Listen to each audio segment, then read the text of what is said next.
Hey folks, we are back on the Dev Twitch stream. My name is Nick Taylor. I'm a lead software engineer at Forum. Forum is the software that powers dev. And I am a developer advocate at Forum. And today we have our special guest, Chris Coyier, here. Chris, tell us about yourself. Hey, thanks for having me. This is fantastic. Super cool. I feel young again. I'm a streamer now. Definitely cool. Can Yeah, I talk about I've been this? doing We're old too. I get the benefit of having done the same crap for a long time. That's kind of like how I roll. It's kind of my personality in a way. Like I'm just gonna keep hammering this until the entire world knows what I do, which is run Codepen, which is like an online coding platform kind of thing, right? It's like a little bit of a social network, a little bit of coding platform thing, although it's always evolving. And then I blog even longer, probably dang near twice the age of Codepen, at a blog called CSS Tricks, which is a terribly cheesy name, but if you land on it, it's there's about equal chance that's about CSS or something else these days, because it's just a blog about building websites essentially, and the brand just is what it is.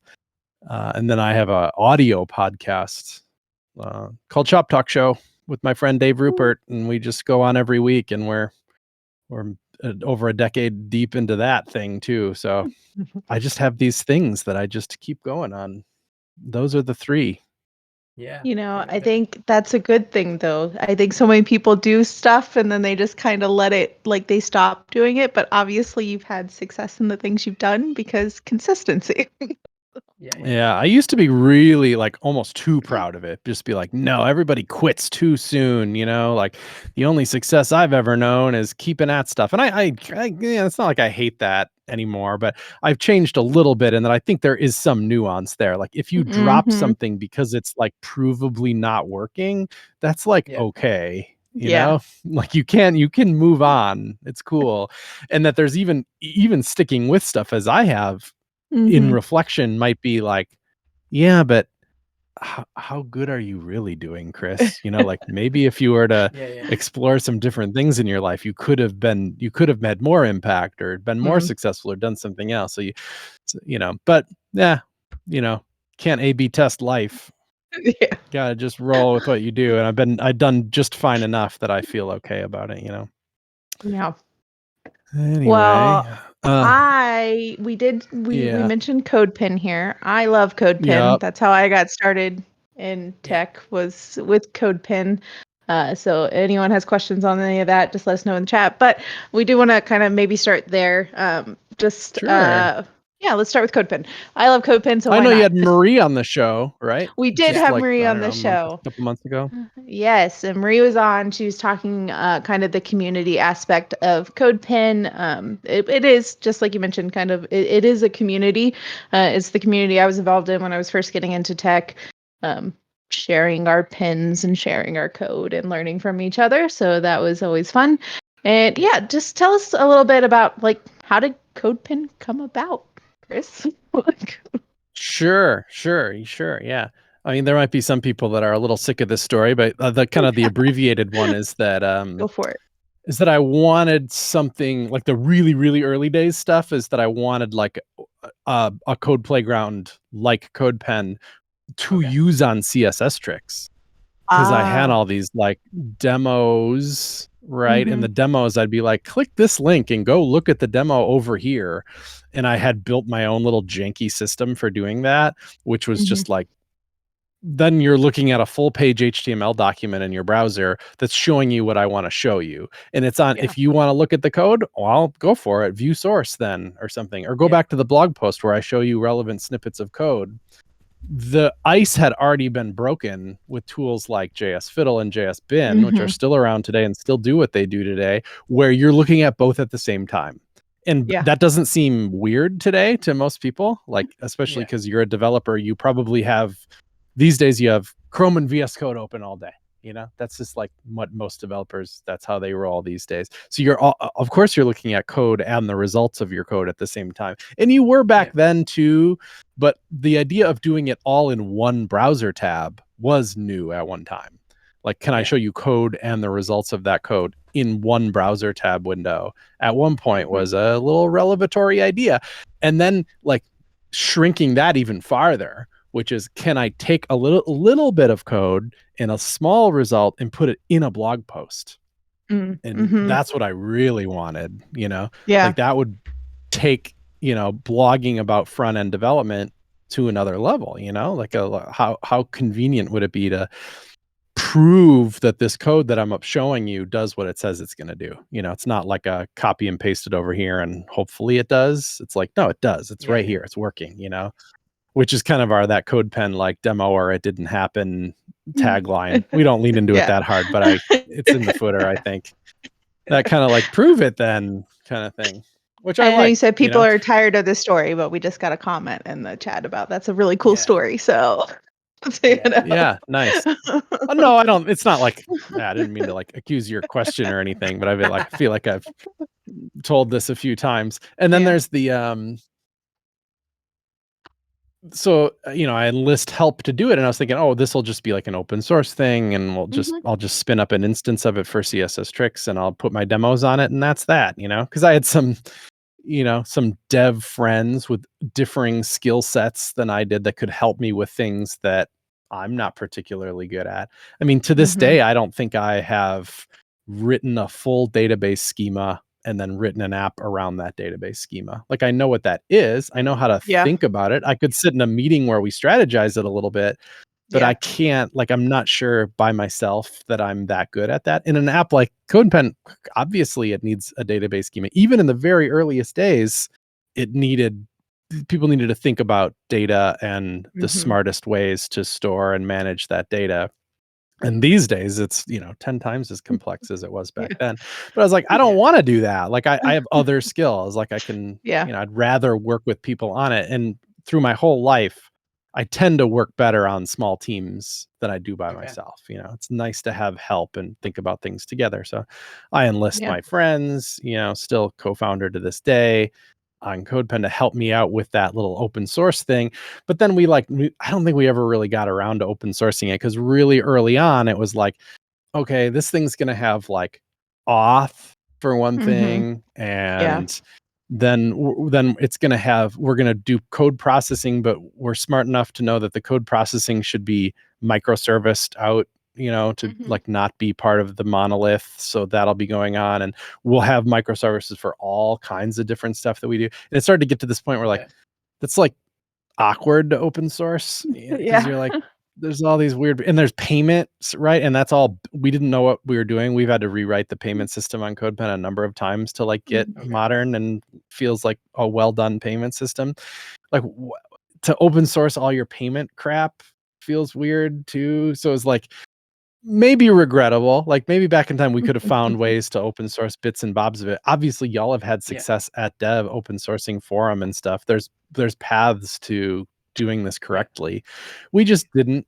Now it's basically a proprietary app. We still have dreams of open source certain key aspects of it, but we just haven't really yet. So now it's this app that is just one install. It's not meant to be installed lots of places. It's just an app, And then we, at one point, we open it up to the world with auth and all that stuff. So sign up, create stuff, and then you'll own the stuff that you make, which is pretty crucial for an online editor. Like you can come back later and edit the stuff that you've already made. It's not just a one and done. So you build that, and then the idea of, I think we built this like admin dashboard that showed us all the recent stuff that people were making on it, because it's just kind of fun. Like, don't you want to like have some insight into how people are using your app? Certainly, even though that wasn't really the intention. The intention was build it and then use it off-site. It was like, well, why don't we just build a way to view them on-site also? Pretty fun. And then your mind starts reeling with like, okay, well, what if this admin screen showing us the recent content was not an admin screen? It was the public screen. It's like, that's what everybody sees is the most interesting stuff. And I remember even debating at the time, like all these other sandboxy tools make the editor itself the homepage. You go to the website, you see the editor, boom. And we made this decision to not do that. We made to put the editor at a sub URL so that the Mhm. homepage then is kind of like freed up for a different experience. Okay. Yeah. And we still do that today. So the homepage today now, like, it kind of has this opportunity to explain what CodePen is. We can still showcase content. We can explore different ideas of what's possible there. And then when you're logged in, it's like your dashboard, Mhm. finding your own work. It gives you exploratory community stuff, like what's trending, what's popular. It makes it more like a Yeah. social network, which is how we were thinking back then. We're like, well, if you can log in and you own this thing, why not like follow general social network feature sets and add like Yeah. hearting? Now you can Yeah. heart the thing. And that was like cool for us because it's not terribly hard to write a database query that says, give me the most hearted pens in the last week. So now we Mhm. have this Yeah. homepage opportunity. We can run a query that says, show me the most hearted stuff. How interesting. Now that homepage just got pretty darn cool, didn't it? Always Like my really favorite thing. easily. Always very excited. Oh, my pin's on the Yeah. front. And then we did other stuff. We did that, like it wasn't just hearts, because that's like a pretty weak Yeah. algorithm, in computer science, like number of hearts only. And it also encourages this like rich get richer thing where it's like you never showcase anything that isn't already popular, Yeah. and then the popular Yeah. stuff just gets more popular. So it ends up being like, well, let's track views too, and let's add Mhm. comments because comments are cool. And then now we have at least 3 metrics that we Yeah. can use in an algorithm to do stuff. And then you start thinking about like, what about a decay? Like Mm-hmm. if as time goes on, why don't we like decay the value that you get so that then nobody has to do anything on the homepage? It's just this evergreen concept of new stuff. And then like, maybe there's secret metrics we can track or other things that we can Yeah. factor into that algorithm. We're not experts in that stuff. We just piddled with it over time, but we got there. And one of the tools we did is always had some editorial control, which we still have today, Mhm. which you Yeah. could just pick pens. And I think that's what Christina is talking about, is that you would, for I told years, the Marie only way she's to my get to the favorite. homepage in certain areas. Because I think as the owner, and to this day, this is funny. Yeah. Here's Yeah. like a failing of CodePen, because this is what I see as the owner of it. When you get picked, shouldn't I email Christina and say, congratulations, Yeah. your pen is on Yeah. the Yeah. homepage of Lumen. We don't do that. We No. never have, which is so silly. It's true. It did Now take at a least it while shows up before in I your realized that like it was on the little like you could see it. What is it in the activity? I think it was in the Yeah. activity. You could see it in the yeah. activity. Even that Yeah. is in the grand scheme of CodePen relatively new. It will say, Yeah. and it will even tell you that Marie did it, which is nice. Yeah. Yeah. So she's Kind my of cool. And that was a way to have control over what you see on that homepage experience. And Yeah. there Okay. is always been, to this day, right now, somebody's working on a pen that just kicks butt, that's just Mhm. so Mm-hmm. cool. And and the way dev, and this, because we use dev as a place to find interesting pens, because Yeah. people get proud of what they do, and then they don't isolate themselves to one network. They're like, I'm Yeah. going to tweet this. Maybe I'll use LinkedIn. Maybe I'll post it on dev. They share it in Yeah. different places. And then we go, we can find it on CodePen ourselves to the best of our ability. But sometimes if it's a brand new person, I don't know Yeah. how to find you. And I can Yeah. find you because we can like scour Twitter for that stuff. And then Mhm. Yeah. Yeah. elevate you. We can retweet you. We can promote you on our platform. We can, then we have our own social networks. Like we use Instagram a bit, and we can put you on there. It's just this like I'm on the hurricane of gram. socialness. Yeah. Yeah. So I'm gonna. that's part We of the story. Yeah. go ahead, Nick. I was just gonna say we've got a couple questions in the chat. Do you Okay. wanna go with Max? Max was asking first. You kind of touched on this a bit, but His name's he's Prince, but it's yeah, Max. yeah. Sorry, I'm reading the handles. I always get It's mixed up. See, okay. I'm not cool. I Hi, stream and I'm Prince. not cool. Yeah, I know it's Prince actually. Anyways, he's saying, is there like what are some of the biggest lessons from failures you've learned from CSS tricks in CodePen? You kind of alluded to one, I think you were saying, like just about like it's a maybe minor one, like not doing the emailing, but wondering if there's others. Oh, sure. Yep. That's a thing. And, we've learned lots of, maybe like a broad one at CodePen is that like in the early days, it's so it's easier to work on your app, like a lot of people Mhm. they call it greenfielding a lot, right? When you work on a new feature or a new app, that's like there's no debt. You can do whatever Yeah. you want. And dev tooling these days is so good that you can move so fast. Mhm. You Yeah. can, there's full stack devs left and right spinning up little databases, making CRUD apps, making pretty impressive stuff like over the weekend, you're like, Yeah. wow, and that's great.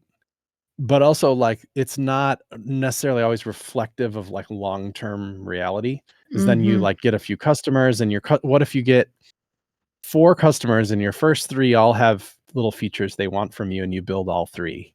Yeah. Features are hard to Yeah. take away from people, right? Like that's Yep. really kind of bad mojo. Yeah. And so if you, not only the first week you added 3 features, but let's say you did that for 3 years, all Mhm. you did Yeah. was Yeah. just add little things that people ask you about and stuff. What you've effectively done is just buried yourself in weird technical debt, especially if it wasn't just you maybe, but a team of Mhm. people working on the app, and everybody, you're all proud of yourselves because you have autonomy and you don't have meetings every single day. You just, like, we're too cool for that. Our company Mhm. we just work, man. We don't talk, Yeah. not, it feels weird to, you know, and you get in this, we even called it Twitter driven development for a while. Somebody would ask for a feature, be Mhm. like, oh yeah, I can do that. I'll slap that in there for you. At some point you're going to feel the weight of that. That's what happened to us at Codepen, was that like, Yeah. wow, like this app got really complicated and a lot of us don't understand all of it. And there's, we find ourselves fixing bugs on little features just endlessly in such a way Mhm. that we're not pushing the core of the product forward. We're just in this Yeah. endless loop of dealing with our technical debt. What a bummer. And then if reality can slap you in the face and say, like, look at your revenue, it's okay, but it's not Mhm. that great. And then things can happen. What if it starts to trend downward a little bit? Now all you're Mhm. doing is maintaining this app full of features that are hard to maintain for declining Yeah. revenue. Like at that Yeah. point, you're like, what am I doing with my life? Yeah.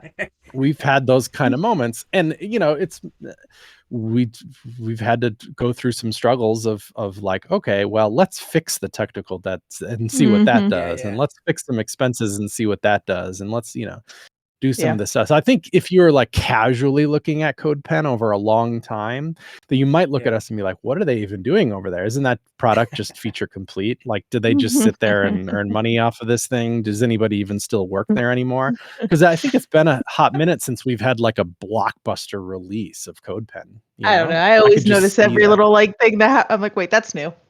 That just sounds like something's new. But in the editor recently, Sure, but there's like even even like you, a like, color or something. yeah, but what's a color? Like, like that's not even if you feel like it's fresh, maybe that gives you the Yeah. feeling that people still work here, and that's good. But it doesn't like really fundamentally change how you Yeah. think of Yeah. Codepen, I would argue, I mean, if it does, that's Yeah. great, but I would say on the Yeah. whole, Yeah. it's not so much. But the truth is we're here, we're on the back end, Mhm. we're re-architecting things, we have big dreams, we're moving towards places, but we're a small team and we're trying to do it responsibly in all that stuff. So Yeah. I'd say that, this started with a question from Prince about mistakes and stuff. I'd say just Yeah.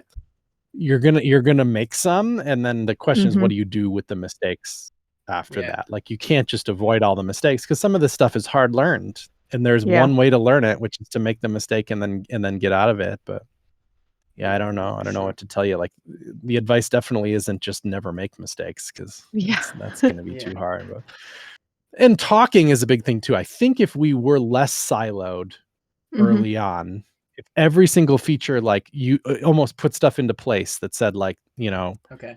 everybody needs to vote on this feature or something, Yeah. or like, you can't, nobody can work on a feature alone, or put in rules like that, I think that might have saved us some of this Mhm. Yeah.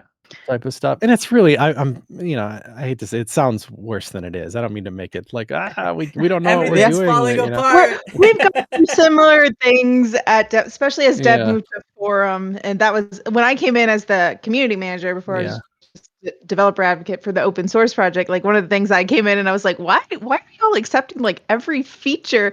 And now we're like, and then we had to like uh, stop accepting features because we like moved.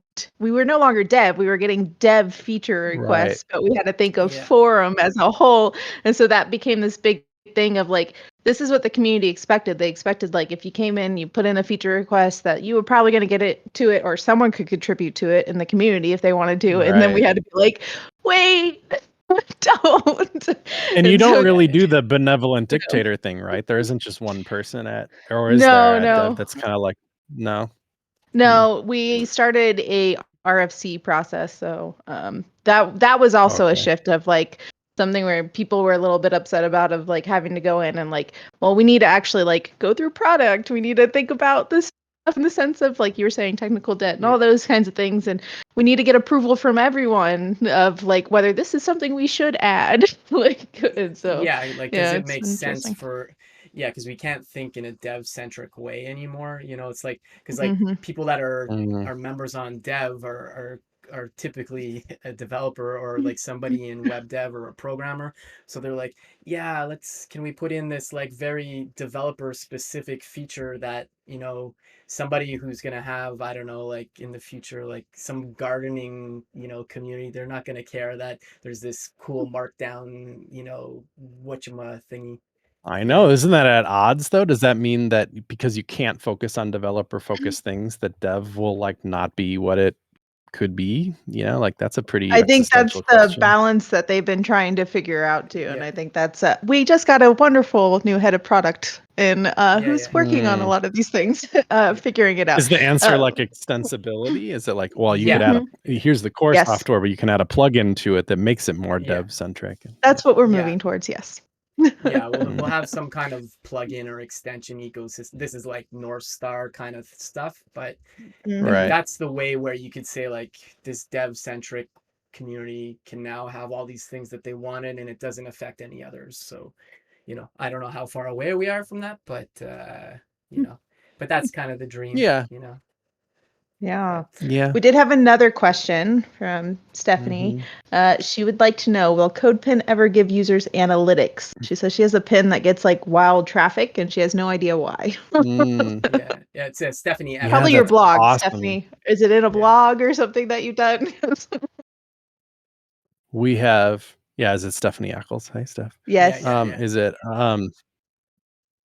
we've talked about it for so long, and it's not one of these things where when we talk about it we weigh the pros and cons, and I mean we do, but it's always like that would be an awesome feature, like Hmm. everybody's like yeah, excited about the possibility of that. And there's the tooling, the longer you wait the better it gets around you. Yeah. And I think we can offer this at some point. I cannot make promises about time. I Yeah. can tell you that's yeah. not actively what we're working on at the moment, but Yeah. we do Okay. think about analytics because they're not really that different than analytics that you might want on your own app. Like Hmm. us offering analytics to you isn't that like those same analytics are useful to us too. You Yeah, know what Yeah. I mean? So like that like if you really solve analytics well for yourself, maybe you can start offering it to users too. I don't know. I'd be really excited about it. Especially it appeals to me as a pro feature, especially because it's one of Hmm. those features that you like, I yeah, don't yeah, know, call me gray hat, but you could track it for everybody and then only expose it to pros, Yeah. and yeah, that way, like the second you turn on pro, that you'd have all this data so that Yeah. it's yeah, like enticing. That way you could have it, you could even like trickle out little pieces of it, be like, well, here's today's traffic, but do you wish you could see a trend line of it or something? Then um yeah, yeah, that Get stuff the pro. that Everyone stuff buy pro. Keep appeals to Codepin me. around. yeah. I'm Yeah. also I'm curious about the tech stack because I've listened to the Shop Talk podcast for a while too, and correct me if I'm wrong, but the app was originally a Rails app or might still partially be, and then the front end got Hmm. converted to React, I think, at some point or parts of it. Hmm. Is that kind of where it's Yeah, it's at that's or? pretty probably a familiar transitional story for a lot of people. Yeah, that's exactly Yep. right. It was all Rails all the time, jQuery for Okay, interactivity on the front end. And then we, at one point we greenfielded a new editor for the thing. This is a long okay, time ago, and picked React because it like seemed like the new hotness, and it totally was. And it was our Hmm. yeah, first stab at React, and it was a okay, little like we weren't experts, you might say, like we got Yeah. it done and we saw the benefits and we're like, that was a nice way to work. But, now what? Like, do we Yeah. slowly evolve the rest of the app towards it? Did we make the right Okay. decisions at all? And I think the evaluation was, yes, this is the right technology for Codepen. I still feel like that today. React is Mhm. like the right language for us to write our front end in. Like, I have no doubts about that. But, Yeah. there's been stuff we've reevaluated. Like, we were heavy on, in the early days, Redux and Okay. immutable JS and some things that had some little weird of APIs to it that not everybody Mhm. took to, including me. And it's not like I'm like a hater. I understood kind of what it Yeah. did, but found it like a little boilerplate heavy and hard to reason about, and the bugs were hard to track down and crap like that. Yeah. Eventually we tried new technologies, and we're constantly doing that. But Mhm. we've landed on not just React, but Apollo GraphQL. At one point, we built another feature, and we're like, you know what? We should, instead of using like these Rails routes for our data Mhm. Okay. REST stuff, we'll just make all of CodePen available internally to us as a GraphQL API. Mm. That was Okay. tremendous, awesome idea, because now front end we can just grab data and go. Let's Mm. Yeah. build Yeah. stuff, and we're long past the tipping point where that's proven out to be we're like fast and effective. We have more front engineers than back engineers on our small team, so that was kind of like Okay. enabling for the front Yeah. end people. Yeah. That was cool. And Apollo, we've gone through transitions from Apollo 2 to 3 and whatever. That's been good. It's allowed to rip out a lot of Redux. That's been cool. We're lately have been playing with Next.js, which is a whole Okay. other type of Mhm. working with React, because it's got server-side rendering and stuff possibilities, and that's been cool. And we're still Yeah. not Yeah. 100% on React. There's still like a handful of pages that are Rails rendered. They're fewer and Yeah. farther between, but we haven't gotten all the way there yet. In a way, it's a little scary, because I feel like once you're 100% React rendered, that Yeah. then the temptation to be a full SPA is high, and we're not Yeah. really yet. There's some areas of Yeah. the site where you click around and React Router is there and it's taking over and doing the routing, but Mm-hmm. not a lot of it, and crucially, not even the editor itself. When you clicked Okay. onto the Mm. editor, the main pen editor of CodePen is a Rails rendered page, Mm. Okay. mostly still. Like, the headers React, the footers React. It's a little bit of a weird Frankenstein, I guess. Frankenstein's monster. Um, Does this sound but familiar, anyway, Nick? Yeah. Yeah. I This is Forum. don't mind it. It's not terrible, but I'd love to get done with it. But then once you're there, then it feels scary to drop Rails routing 100%, because it's like, oh my gosh, that's going to be a big job and Yeah. change the world a little bit. And when you're that heavy on GraphQL and caching, that becomes a big part of the story too. Is Mhm. how do you Yeah. effectively maintain that cache? It's just going to be a big job, in that at the end of it, it's not like a feature. It's kind of Yeah. like a thing that you did it and now it's done. And I guess technologically that feels cool, but certainly it's not going to get twice as many people signing up for your product. It's like just a Yeah. back end concern. It might Yeah. feel a little smoother on the front end. I look forward to the day, but we really try to balance that stuff, because we Yeah. actually do a lot of work that it's not user facing at all. And some Yeah. days you get a little down. You're like, come on, like, how much work can we do that has no marketing angle to it? Yeah. Yeah. Yeah. No, you do need to have the business value. I know where I used to work, like it was it was an older Rails app. It was like a solid product used by like the movie gaming industry and stuff, but they were using Sencha and jQuery in the front end, and it was like a Mm-hmm. super old version of Sencha, and we would constantly anytime there was like, okay, we need to create a new feature. They had started building out a design system with React because there was another kind of like partnered app that was full blown React, kind of like a Chrome thing because it was in Yeah. like a C++ application. But so then we're trying to bring in React into this older part of the application, and it was always a debate, like, well, if we do it the old way, it'll get done in like X amount of time. If we do it in React, we have to do all these things to get it there, and then we finally hit a tipping point where the business value made sense that like we gotta do Yeah. React because we can't develop features fast now, and so, Mhm. but yeah, I see what you're saying though, like just about like, hey, let's just do it in React because like, hey, that's fun, like it's not like it's a fun reason as a developer, but as from a business standpoint, like hey, we're gonna refactor anything and it's gonna change, nothing for the bottom line. Okay, yeah, go for it. Yeah. It's But it eventually does, right? When I think those yeah, kind of yeah, considerations are kind of fun. Like that's the job. And you Yeah. gotta make those yeah, choices. And yeah. Awesome. But yeah, that's pretty much the stack, pretty hot on React and GraphQL. Pretty good technologies okay. to use, I think, Yeah, yeah, yeah. What do you we use also for yeah. CSS tricks? Oh, sure. That's just a vanilla, boring WordPress install. Just That's what I PHP, thought, but I was just Okay. MySQL. wondering. Yeah. There's Okay, like yeah. Yeah, because WordPress was your not that bread and much butter interesting for a happening. long time, right? Yeah, just using it and kind of reaching for it to build other sites, and which made its way into blog posts and stuff like that. And I'm still just like a big Yeah. fan, like Mhm. there's a lot of sites that are content driven that Hmm. really make sense as WordPress sites. And even that moniker doesn't feel quite right. Like there's just a lot of ground that WordPress can Hmm. cover on the internet. It feels like they're intentionally trying to do that. Like this is an Mhm. acceptable piece of tech for all kinds of things. Feels Yeah. Yeah, yeah, okay to me, think they're a juggernaut for a reason, but they yeah, don't do everything right. There's certainly, I reach for static site stuff as much as I can because I often like the yeah. DX of that. I like how fast it is, like that. Yeah. Oh, yeah. I think that that experience has not yet made its way, in my opinion, to WordPress theme development, which feels a little Hmm. old school. And that, like, I'm gonna update some PHP and then come over to my browser and hit command refresh and see if it looks right and stuff. That doesn't, compared Yeah, to yeah. like just a fresh install of Next.js, it's just, Oh, yeah. they're It's pretty so far wild how ahead. fast it And refreshes and like yeah, Vercel and Netlify with the preview deploys. That's like, that's just such a killer yeah, feature. It's but it WordPress is really still doing truly is. interesting stuff. I mean, like I've never used it, but like headless WordPress is a thing. It's been around Mhm. for 2, maybe 3 years. I don't know. I don't know much about it Sure, aside from then obviously it's you can headless, have but best of both worlds, right? There's people that are like, "Oh, yeah, I'll manage all my content in WordPress then," which does a pretty good job of that.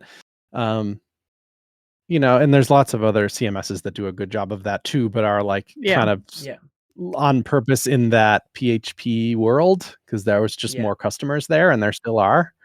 Yeah. So that's fine. But a lot of developers these days are like, yeah, but I don't want to build my front end like that. Like I don't even get PHP. Like I don't care. I don't want to learn that. Doesn't seem like where the ball is headed. And they come yeah, out of they come out of boot camp with React skills or whatever. It's kind of no wonder to me that they're like, wait, but I can just hit this API for data and then build my front end with oh yeah, literally anything else. Cool, then I will do that.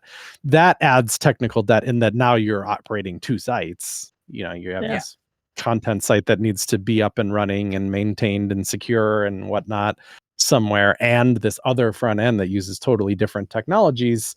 You know, doubling your amount of technology isn't always a perfect answer to things. yeah, yeah. But Yep. No, That's for a very sure. good point. that's the trade-off of the world. Very interesting. Awesome. So we've talked about Codepen now. Let's talk about some of your other things or anything again, Chris, if there's anything else you want to talk about, because I'm sure you get asked about these specific things a lot. So if there are other things you're excited about and you want to talk about, we'll direct that way too. But let's talk about CSS tricks a little bit more since we're here. Like Hmm. where in the past it was CSS for you, I think mainly CSS. Mhm. Where do you see CSS tricks kind of like going now? Do there are more of a wide variety of things there now? Is that the kind of where you want to keep going, or what are your hopes and dreams with CSS tricks going forward? Yeah, yeah. I keep an eye on it, and only in the sense that I'm like lucky that nothing has really challenged CSS specifically. I mean, the site still has a lot of CSS content in it and probably Hmm. always will. Yeah. Yeah, That, like, as a technology, it's not dying. It's not Hmm. going away. Like Yeah. mhm. jQuery is still super big. Everybody loves jQuery. Long live jQuery. But like, if you threw jQuery conf these days, you're not going to sell that many tickets. I think. Yeah. If you did a brand new jQuery course, it's probably not going to be a top seller. There's things like Yeah, that you need to be aware of, kind of from a business perspective, especially as a content based business, Yeah. That Yeah, wouldn't yeah. that be a bummer, if you had this site that was focused on one thing. Like, I used to subscribe to this, I think I maybe still do this, like Responsive Web Design Weekly or something. And it feels like, is that the right title anymore? Like, do we still, Yeah. you don't even talk about responsive design that much because it's such an Yeah, yeah. assumption, that could have happened to me. Like, Yeah. why CSS could have been just like this language that's like not that interesting anymore. So like, why would I keep subscribing to this site? Yeah. It just hasn't happened. If I sense it happening, that would be a long-term strategy. Like, I need to change the name. I need to do something else, sunset it, Yeah. start something new, whatever. But I don't really have any need for that at the moment. Like, Yeah. I'm able to write about pretty much anything web related because I've already broken the ice. Like, CSS Yeah, Tricks yeah. is about whatever. Doesn't seem like anybody cares. Never do I get once a year I'll get an email from somebody that says like, or a comment or something that's like, I thought this site was Yeah, about yeah. CSS. Nobody says that anymore. Yeah. I still do. It's in my brain. I think I even published a post, not just about it, or I'd mentioned it in some kind of State of the Union thing where I'm like, Yeah. maybe I could pull off a name change. Like, Yeah. what if, because Yeah. people do it, Yeah. y'all had a Yeah. little bit of a deal there, like not quite because Yep. Dev remained what it was, but you had to go through it. And, Yeah. but people do it all the time, they change names and sometimes it seems fine. And like technologically I could pull it off. I know how 302 redirects work, like that's not that part of a concept. And you just do it Yeah. all at once and people get used to it. And especially that there's nobody's like livelihood really at stake here other than my own, that Yeah, it would yeah. just kind of be my choice to do it Yeah. and hopefully do it okay. And then it would really open me up to doing whatever I want.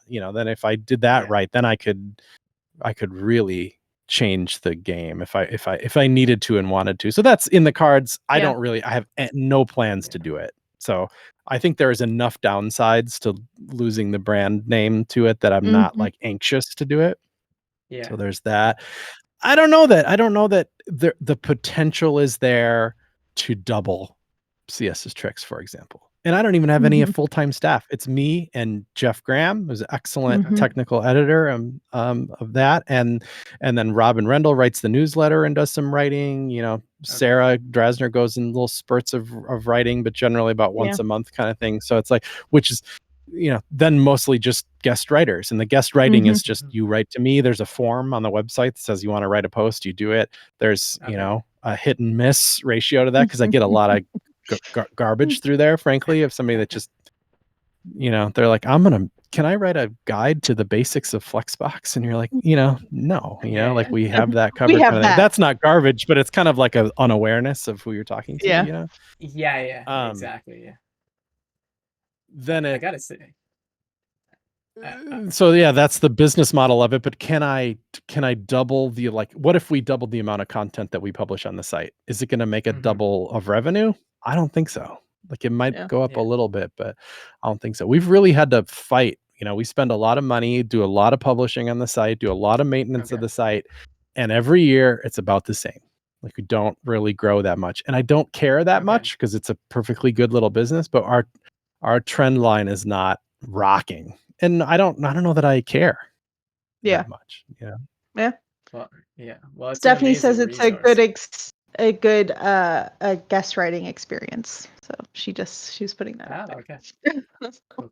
And I gotta say, nice. I don't know. I gotta give you props. Like, how did you get that CSS handle on Twitter? Like, that's like pretty dope. Oh yeah, I just got an email from some dude who's like, I have this and like I don't really use it all that much, and had his own product, like a CMS, and he's like, well, let's do a trade, and there was a lot of haggling, like an uncomfortable amount of like, what about this? What about this? What about this? And then we landed on, a sum of cash and then some trade for marketing type stuff for his CMS, which is pretty cool.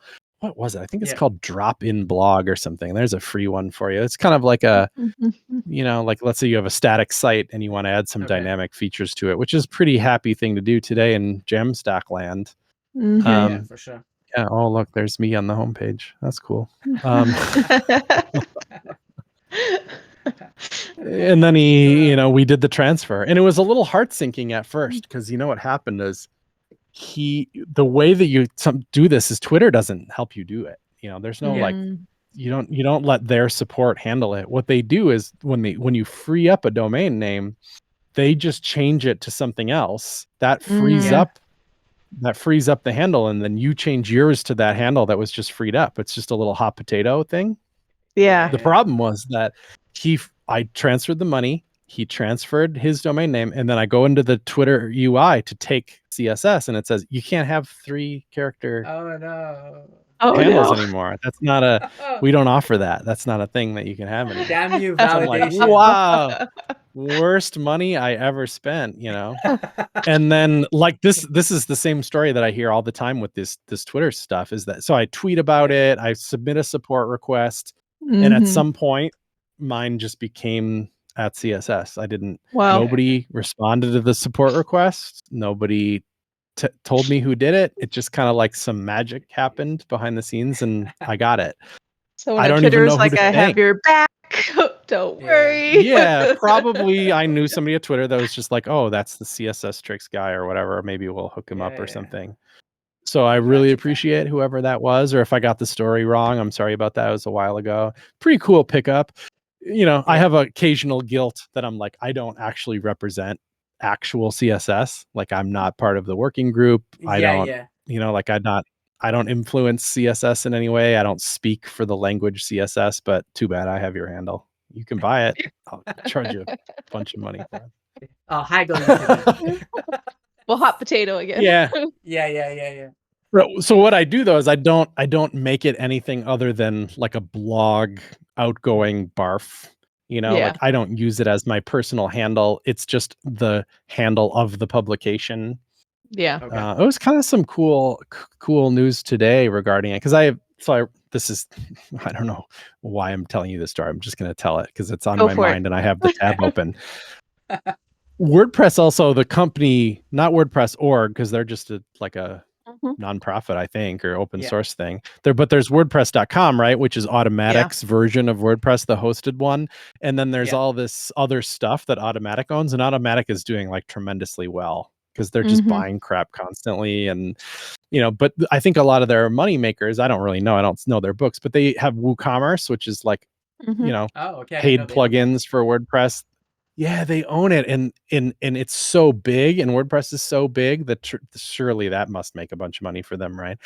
They also have this plugin called Jetpack, and I have no idea how big a piece of the pie of Automatic it is, but it offers a whole bunch of functionality for WordPress sites, and CSS Tricks uses it a lot because it has all these cool features like, oh, you want like your images on a CDN? Just flip this switch, and now they are, which is like, oh, Mhm. cool, because I really didn't want to deal with that. That's great. But anyway, so one of the like tiny little baby features it has is like a switch on a post, and when you hit publish, you can hook it up to your Twitter or your Facebook, and it barfs it out to Twitter, right? So now I don't have to deal with that on a publication flow. You can even customize the tweet and stuff. It just makes for a nicer publication flow because it's not like you got to hire a social media manager or whatever. I don't have to have it, Christina. I'd love to have you someday. That would be amazing to help me build community and social. I don't know how much you deal with social media, but probably somewhat, right? A little bit.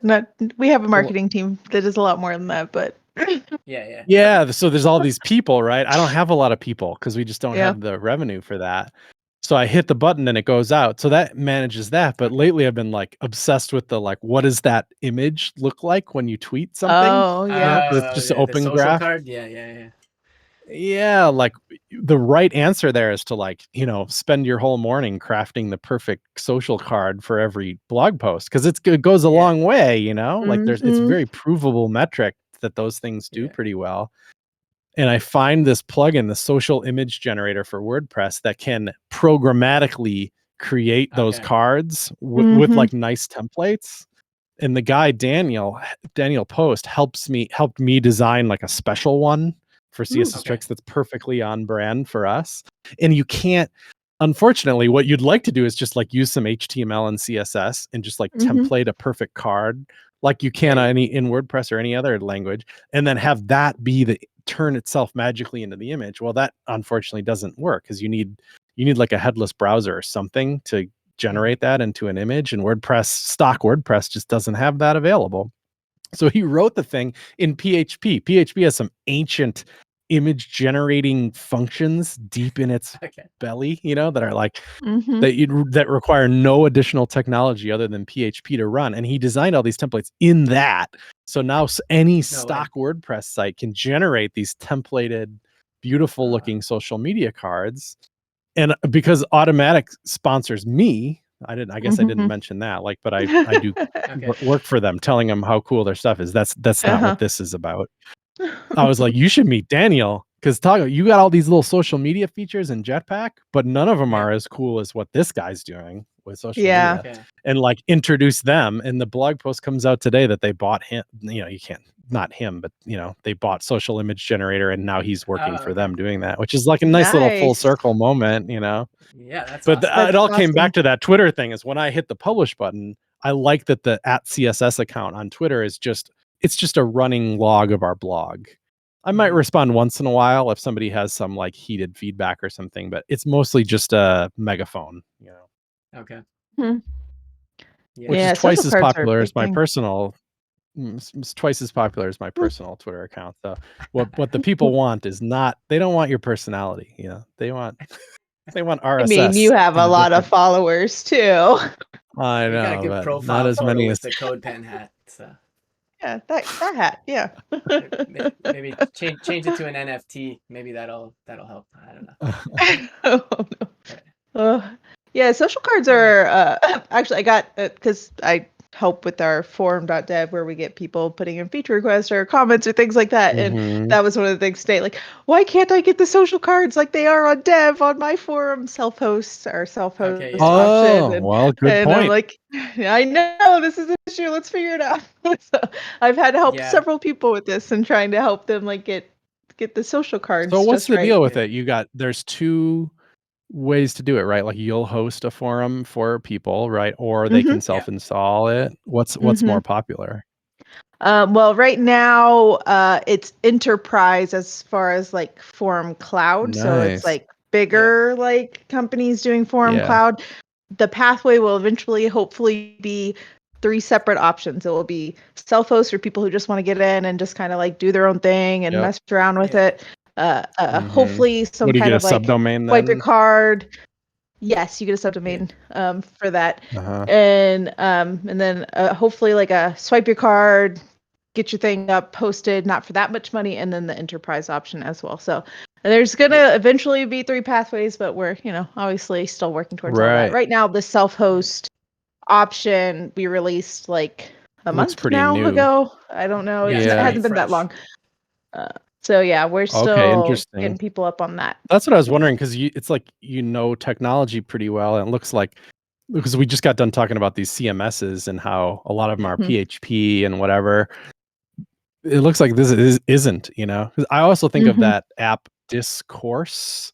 You know Uh-huh. Yeah. Yeah. them, that Mhm. forums or whatever, and they made this early bet that was like PHP is dumb and bad, and we're gonna make it Ruby and whatever. And I Mhm. wonder. I don't know. I don't know anybody. I've never heard this question answered, but it's like they're a little bit popular, but I wonder if that now years later was that the right move? Oh Because yeah. Ruby's a weird hosting requirement. Like there's not like $5 It's hosting that hard. is Ruby It's based or hard. whatever. Yeah. Yeah. Like we're used to it But because you're like we're Python, right? No, we're no, Ruby we're too. Well, Rails Rails. backend. Yeah. Yeah. So you Yeah. So gotta getting host It's your it own Rails to self-hosted, do this? yeah, is the thing that is a so that's what we're like finding. Also, I kind of talk to our product person all the time about, and I talk to our Yeah. community success about all the time. Is just trying to figure this out. So even for contributors, like Nick and I talk about this a lot. Nick works on the front end. And sometimes we just want Mhm. contributors want to come in and they just want to like, fix a button or something. They don't want to have to do all this Yeah. stuff of like getting the Rails app up and all this stuff and so it's like one of Oh, those things where it is yeah. like a friction point that we're constantly trying Yeah. to like figure Is it out a and try like to a make do you better. do you offer like a Docker or something that's got it all ready to rock, or is it not Yeah, quite? there is Docker, but Docker is notoriously slow on a Mac. On a Mac. Yeah, Mhm. but good news, because I didn't tell Christina this, because I'm giving a workshop for open source at Codeland, and I need folks to have like forum up and running. So Mm. we have a Git pod installation that works, and it's pretty snappy. Oh. So that Mm. works. So you can just go like open up in Git pod, and it sets it up pretty quick. I'm also looking at, Mm-hmm. because Yay. GitHub Code Spaces is pretty starting to get popular too. So I'm looking to get it to work in Code Spaces, which is all containers and stuff too. But I just gotta kind of fidget around with that. So that should help the story in terms of folks contributing to things, like, because Mm-hmm. just being able to pop something open in a browser is a bit of a game changer. Like, I know there's been online Right. editors for a while, but like full blown, like full stack apps like running in the browser, that's a pretty big game changer. And It like, I know is. It even, is. Yeah. yeah, because like I don't know. one of Like that's what our, another yeah, winner for Jamstack. It's so easy, right?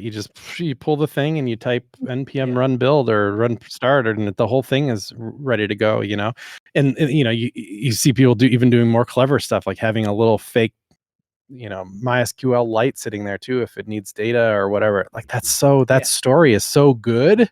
Come Mm-hmm. on. Oh yeah, Yeah. no, it's definitely Yeah. better DX, and just like makes contributing to a project more approachable, because like because we, like I said before, we pair on the stream here sometimes, and it's been like Hmm. sometimes spending a few hours with a contributor to just get them set up. And so now that story is getting better, and so we'll just keep working on it. There's other stuff I got to figure Yeah, out, like, it'll because we definitely use get better Cypress, so you got to get Cypress running in there too, but that's a whole other story. for your But end-to-end tests or Mm. whatever.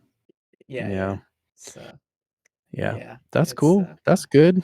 Yeah, it's like yeah, you'd think it would be happening faster. I'm almost surprised at how slow that stuff is moving. Like all yeah, these I feel like every WordPress host should at a minimum be able to pull commits from master to go to hmm, production.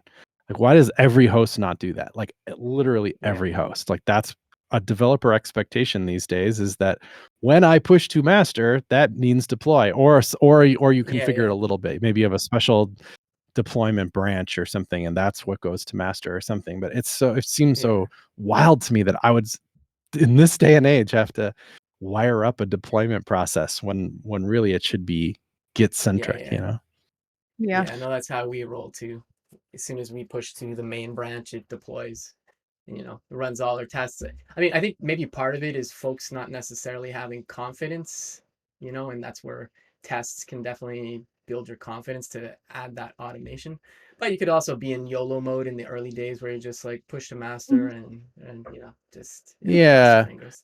I I don't think know. confidence is a right way to put it, but it still seems like there's ways to then like flip that off or make Yeah, like have it be a thing where like only one person at the company can has access to the branch that ultimately does go to master. So it's like I don't know. There's got to be yeah, solutions to it, but anything's Yeah. better yeah, than like I don't know. I guess I'll wire up my own yeah, yeah. weird I, local computer scripts to FTP files or rsync or whatever FTP, yeah, crap. yeah. Oh, that's what I used to have to do.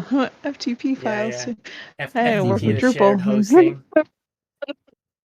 Yeah, I Yeah. used to do I did a lot of .NET development before, like ASP.NET, and they have this special Mhm. folder called the bin folder, so where your binaries are. Mm-hmm. And this was in the days when I was on shared hosting, and anytime a file changed in that folder, it would restart the web server. Well, it's called the what is it? There's a server process that restarts on the Microsoft IIS Yeah. server, but I used to just push random text files there if I needed to get my website to restart just through FTP. That's amazing. Old school Wow. solutions, but it definitely worked. So yeah, Yeah. I That's don't know. I wild. like So the days .NET of had an FTP. active. Yeah. Yeah, I mean, there was some funness to it. There was, yeah, the language PHP kind of encouraged it because there was no like, yeah, it didn't seem like there was like an active PHP process, right? It's like the PHP, it doesn't really die. It just is yeah, yeah. always there. Oh. So It's you didn't have going. to It's do going. weird crap like that, like tell the server to restart. You Yeah, just replace a PHP file, and the next time that gets executed, it's the way it is.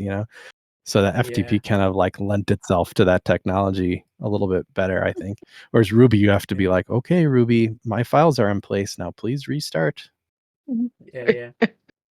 Yeah, I think I haven't done PHP in a long time. It was mainly through WordPress stuff, but I always remember like the dreaded screen of white death.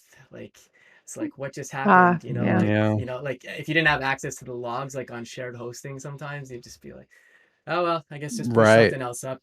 That's still the way it is, Yep. That's still, Okay, especially okay. because a lot of times it's configured to kind of swallow the errors and not like Mm-hmm. there's different, like Yeah. locally I throw an error and it's got all this, it throws up this big barf stack trace thing, but that's not how production is. Production just will white screen it, because I think it might be like a bit of a security issue to show visitors to your site a stack Yeah. trace of your internal files or whatever.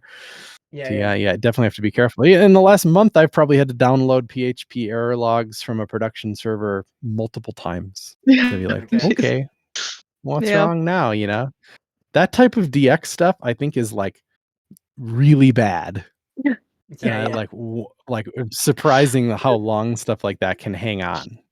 Yeah. Like oh, I don't know. I guess it could be anyway. fall under the category. Well, it works. It's not broken. Just keep doing it that way. And there's clearly like a ton of sites still running. Like I'm not sure if it's still the case, but I think WordPress still powers pretty much most of the web. Is that the case? Yeah, I I feel think like it so. is. Yeah. Yeah.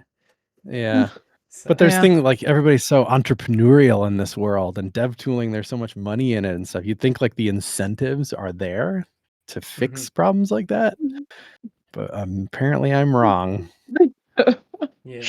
But I don't miss Drupal development. This is just bringing me back to Drupal development. I didn't work with Yeah. WordPress too much, but Drupal is very similar. I remember having to be like seeing the white page of death, and then having to be like talk to our backend engineers and be like, "Can you tell me like the error?" Because for some reason I didn't have access to the errors, and they'd have to tell me what the errors are, and I was like, "This is like Mhm. the yeah. worst."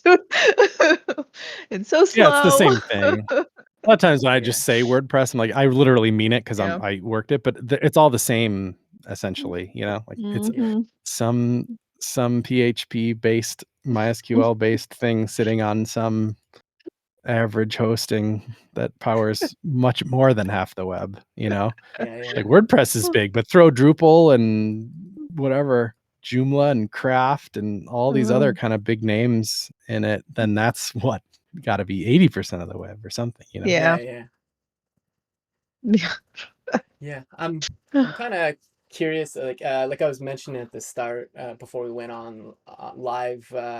You had a crossover episode with Syntax FM with Scott Talinsky and Wes Boss, and I don't think it was I can't remember if it was the entire episode, but you were definitely talking about like what are you enjoying in front end land these days? Like you're kind of talking about Next.js before.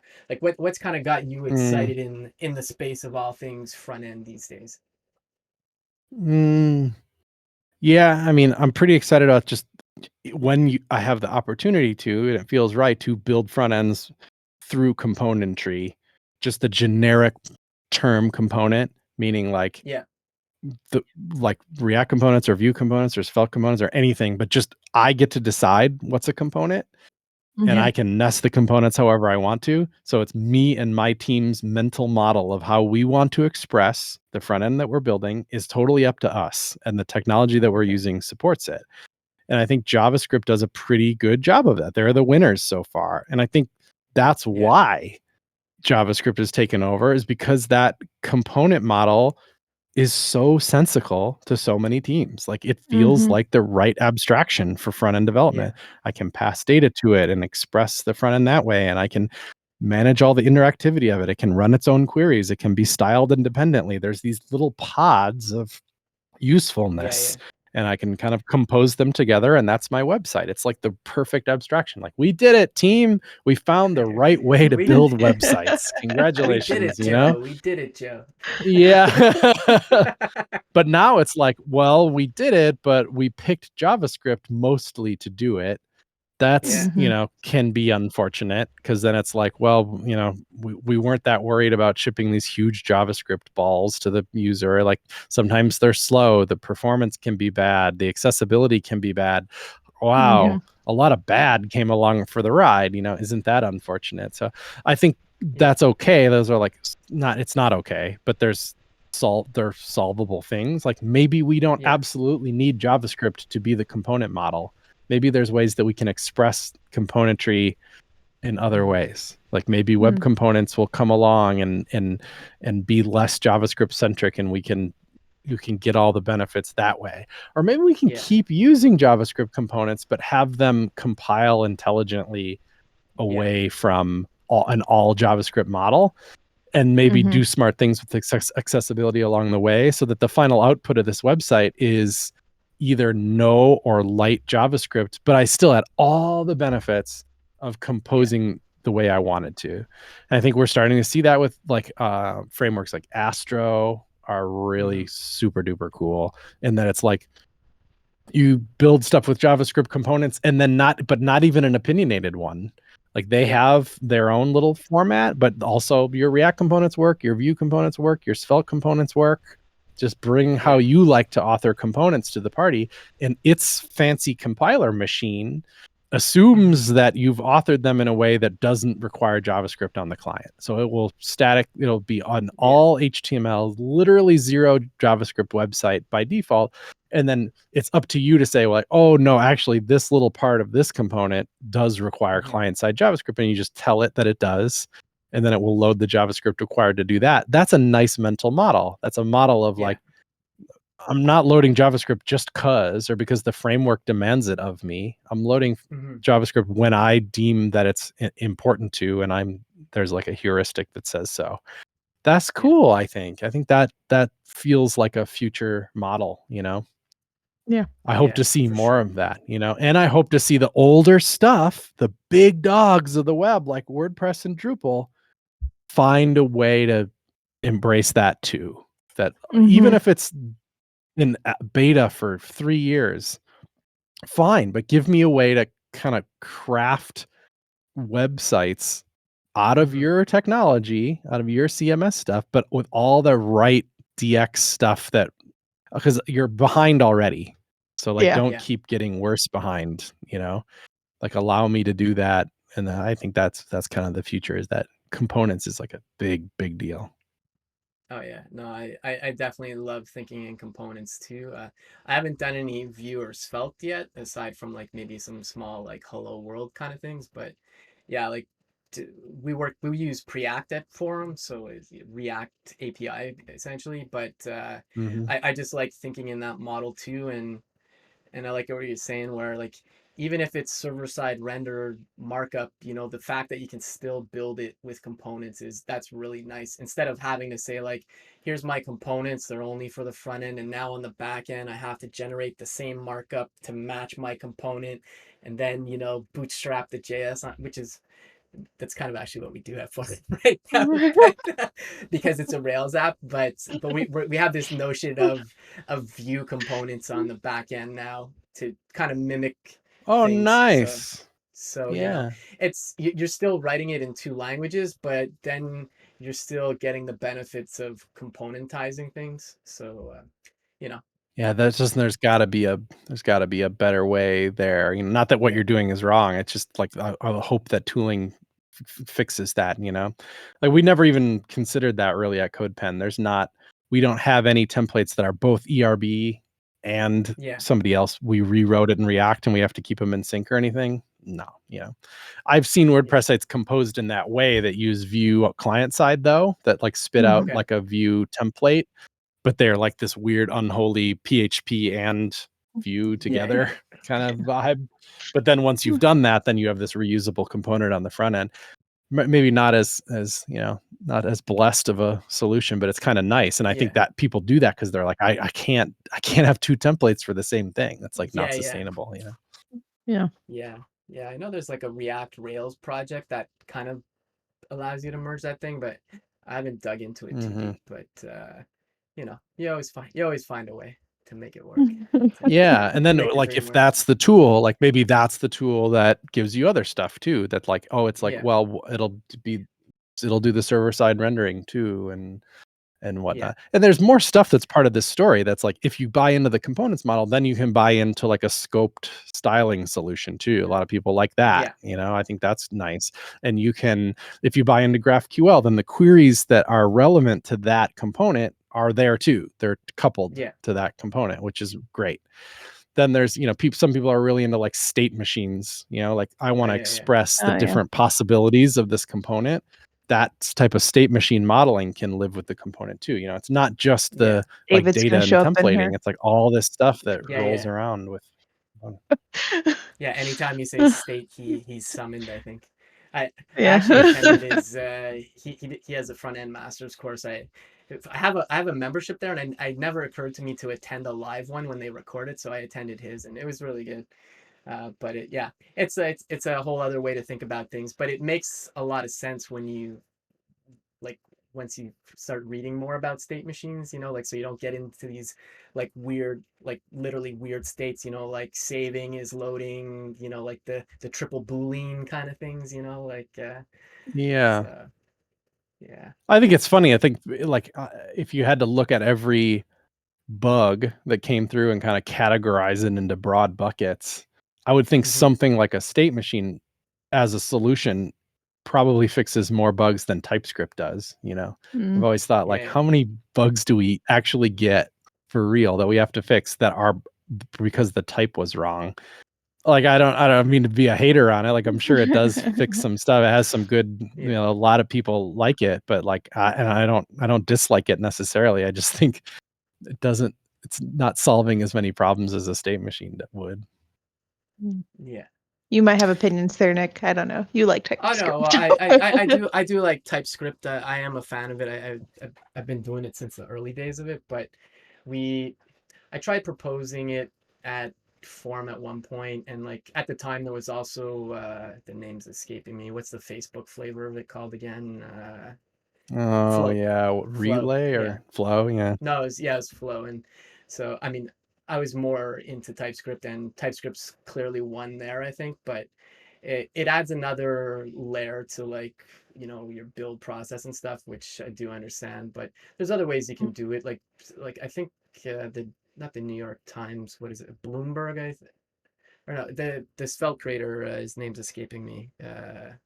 Rich Harris. Yeah, Rich Harris, that's it. Yeah, I think the way they work in Svelte land, and they do this in Preact too, is they use the comment-based version of TypeScript. So then your JavaScript code still stays as just JavaScript, and then you get the type inference through JS doc comments.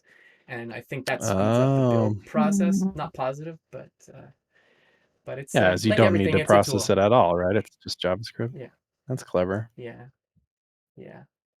But yeah, Yeah, right. I haven't it's played with it at all either, but that seems like it's changed all these little stepping stones to changing the game of front end development a bit. And it seems like the yeah. biggest, latest steps are towards, more HTML usage, less Yeah, magic, more static output, more Gemstack friendly, all that. All those things seem to be true. Yeah. All the goodness. Yeah, awesome. Awesome. Nope. Jinx. Yeah. So, All right. Go ahead, Nick. no, I was gonna say I thought we might as well talk about the I can't speak, the podcast. When did that start up? Because I didn't know you had a podcast until I think maybe 2 years ago, or maybe a year and a half ago. I just came across it on my Spotify one day somehow, and Nice, really. it it Discoverability helped. Yeah, yeah, there you but go.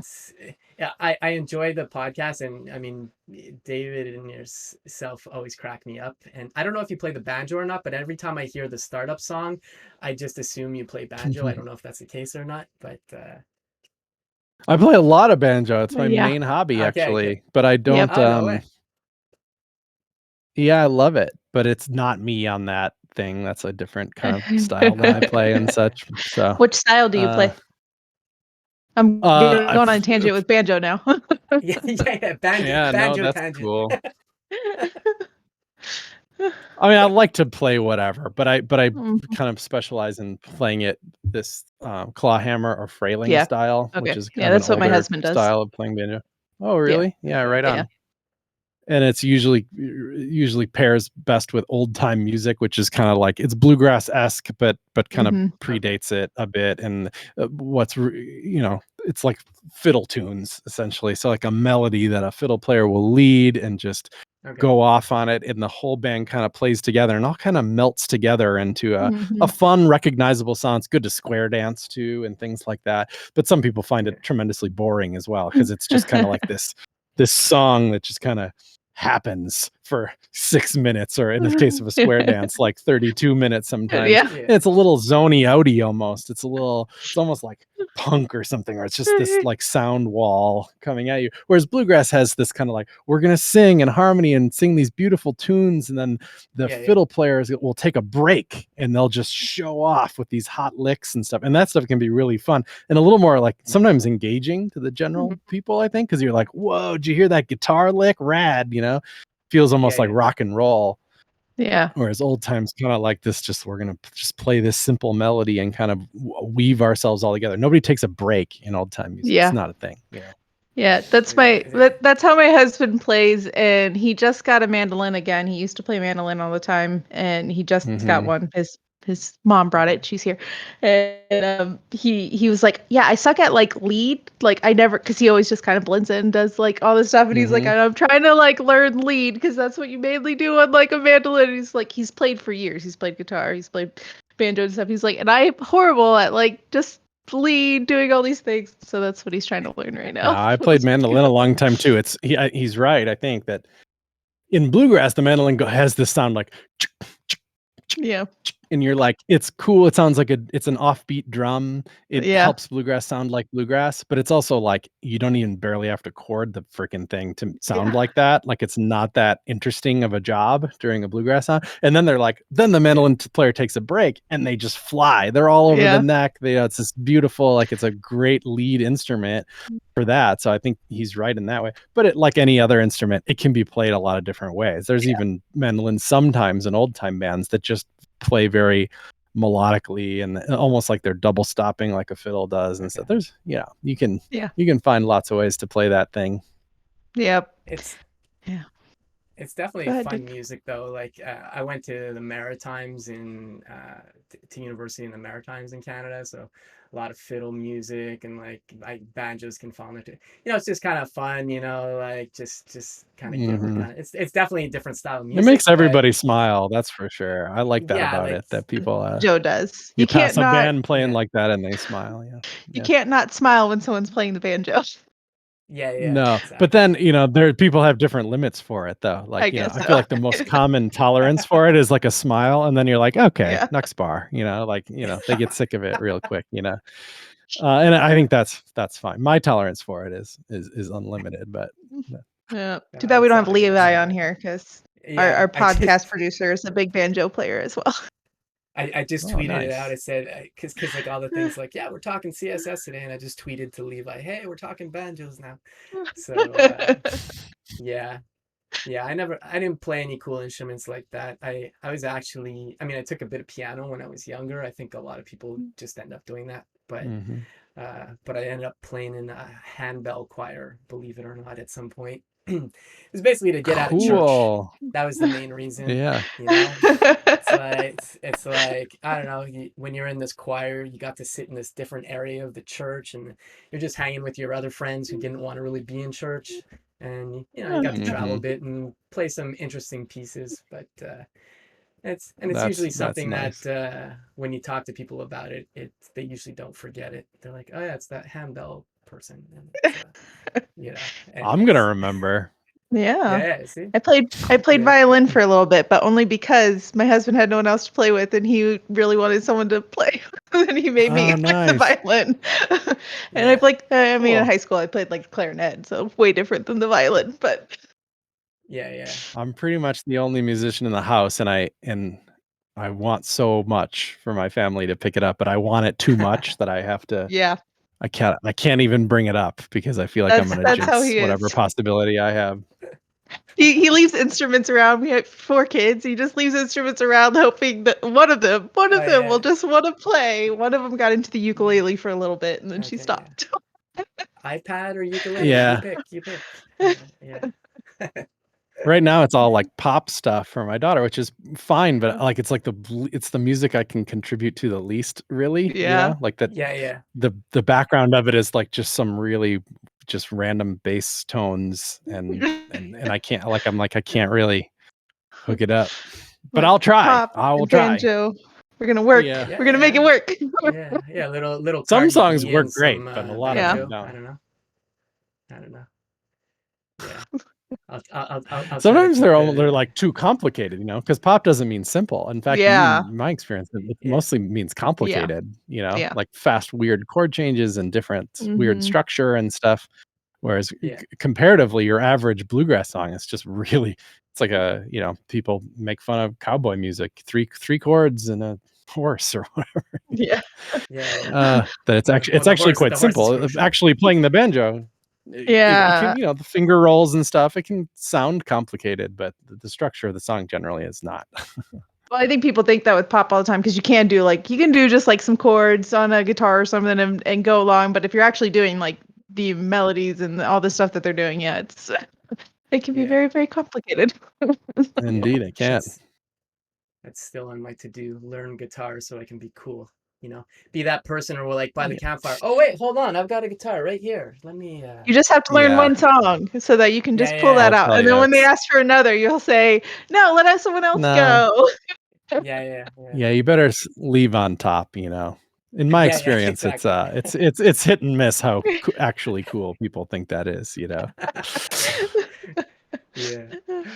Awesome.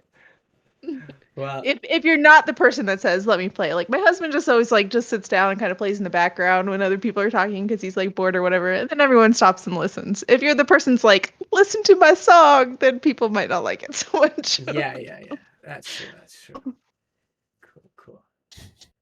Well, I can't Sorry, we can believe talk we've about the talked about. podcast now. No, it's all good. I'm just laughing at our transitions, Codepen, CSS tricks, banjos, mandolins. It's like, I don't know if folks Music's were important. expecting this, but it We need other happened. So hobbies besides code. It's fine. yeah, exactly.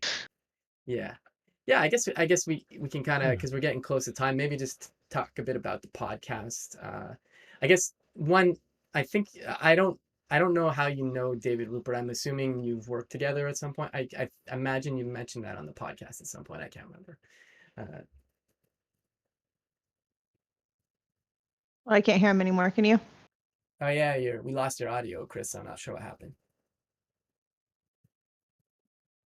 Uh-oh. Disappeared. We got too excited about the banjo. Yeah. That's cool. We'll ad lib for a sec here. Yeah, Kirk, Kirk in the chat saying he played clarinet in Before Times. Me So is too. that in Before Me too, Times or The Kirk. Land Before Time? Mhm. But yeah, I don't know. Yeah, no, it's still not. It says you're muted, I think, for some reason. I saw a No, it's little. not.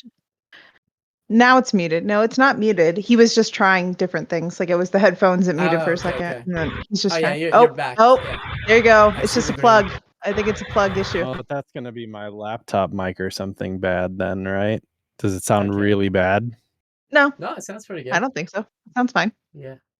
Oh, this is the right mic now. Dum. Oh, okay. Okay, I guess that's fine.